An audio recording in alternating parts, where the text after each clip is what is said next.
後來繼續來看寶山總隊甲關務署查到真濟件為越南甲泰國寄到台灣的減肥藥啊，有含第4級的毒品，啊，各買者大多數攏是外籍移工，或者是外籍配偶。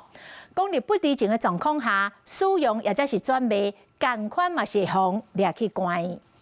成分是有毒品成分。小姐佇咧網絡賣減肥藥啊，毋過也未摕到貨，就叫警察抓到，因為這減肥藥啊內底有含着毒品。已查獲含此毒品成分之減肥藥郵包共18件。警察講，這減肥藥啊添加第4級毒品西部吉明，算是中樞神經控制劑，可能引發叵心、心跳無規律，甚至危害性命。毋過因為佇咧泰國和越南並無列管，所以有真濟外籍移工和外配，甚至台灣民眾透過網絡買到來台灣。廠商利用網購平台及廣告宣稱，可供快速瘦身之減肥產品，導致誤觸法網，並危害民眾身體健康。來源無清楚的減肥產品，毋但危害健康，嘛可能犯運輸毒品罪，呼籲民眾攏愛加注意。